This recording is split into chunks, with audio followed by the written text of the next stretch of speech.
Hi, first graders. Oh, I miss you guys so much. Today, we are going to talk about how to make a Christmas tree.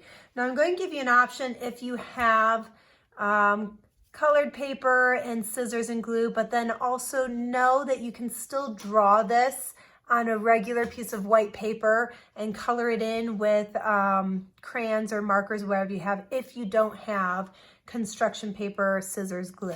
So just pay attention to how I'm drawing it, and you can color it however you want. So when I do my tree, the easiest way to do this is to first create a big old triangle. And if you haven't noticed, I took a full sheet of paper and I folded it in half because I'm going to do this small enough so that it would fit on a half sheet of paper so that I can make it into a card. Okay, so what I'm going to do is create a zigzag. Hopefully you guys can see that. I'm gonna make it a little darker just in case you can't. There we go. Okay, so I'm going to create a zigzag. You guys remember what the zigzag line is? It's where it goes in and out. So I'm going to go out and in, out and in, out and in. And I'm going to zigzag my way down the tree until I get to the bottom. See that? I'm going to do the same thing on the other side. I'm going to go out, then in, out, then in. So what I want you to do is just use this zigzag line all the way to get to the bottom. Okay? Now, what you're going to do is take your scissors, and remember the rules that we learned from my safety video. Okay, these are baby alligators. Remember, this is the eye, this is where your thumb goes, and this is where you hold at the bottom. And always be safe with them. So if you need to, remember, revisit that video. I'm going to go in, and I'm using my other hand to steer. I'm going to go in, and I'm going to very, very carefully take small bites of my tree so that I can create this zigzag effect. Might be easier if I get rid of this half of the paper first. There we go. Okay, so I'm going to go in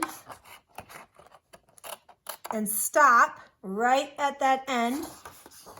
Turn my scissors. I don't even try turning them while it's in the paper. I took them out. I come back in that direction.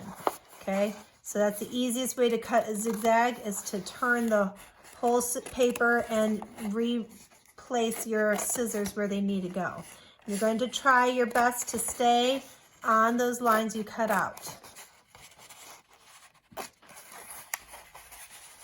Once I'm done cutting out my tree, I'm going to glue this on a white piece of paper, and then you can add other colors to it to make ornaments on it. You can cut out lots of little different colors of red, blue, yellow. You could put a star at the top if you wanted. Have fun, make it beautiful, make it your own, and have fun enjoying decorating. I'm going to post a picture of mine at the end so you can kind of see what they look like. Don't forget, you need to make a little tiny piece of wood for the base of the trunk. You could just do a plain tree. Maybe it's just green and it's outside, and maybe you have it sitting in the snow. That's okay too. So maybe you don't want to put a bunch of Christmas ornaments on it. It could just be in the snow. So have fun, choose how you want to decorate it. And like always, make sure you post a picture of what you have finished on your Seesaw account before you submit it. Okay, now I wanted to show you this one last trick before I get off. When I go to glue this down onto my piece of paper,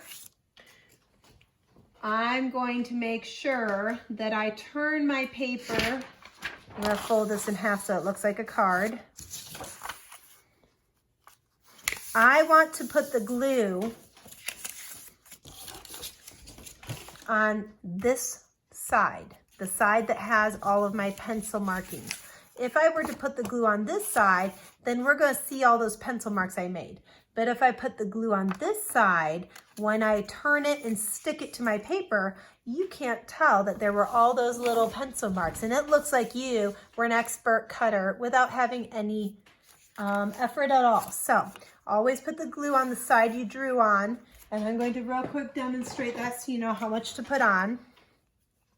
You want to make sure that you get close to the edge so that you have enough to make it stick. Okay? Again, if you don't have any glue or scissors, you can just draw this on your white piece of paper and don't have to worry about cutting it out. You just color it in afterwards. So I'm going to press and hold for a good minute, making a really good contact. And there's my Christmas tree. I'm going to post another part of this video in just a minute so you can see what mine looks like after it's all decorated and finished. Okay, and there's my finished Christmas tree. All right, so something I want to point out to you, because you might get discouraged with how long it takes to make a bunch of bulbs for your tree. Something I learned long ago, work smarter, not harder. If you take a small piece of paper and fold it in half and fold it in half again, I just drew 3 circles on this side and went in and cut those out, and it gave me a whole lot more. Another way to do this without folding it in half, without you having to cut it, get a paper hole cutter and or just punch a bunch of holes and use those as ornaments. Either one would work. And if you don't know how to draw a star freehand without doing it, you can do it one of a couple of ways. You can do one like this. But if you don't know how to do that kind of star, and the easiest way to do a star is to do a triangle and then do an upside down triangle going through it. So there's an easy way to do a star that you can cut out for the top. Okay, guys, have fun adding embellishments. When you're done, open it up. Make a Christmas card for someone you love. It could be for mom and dad. It could be for your teacher. Your teachers could use all the love right now, guys. This would be a wonderful gift to send to your classroom teacher. I'm sure she would love it so much. All right, have a wonderful day, guys.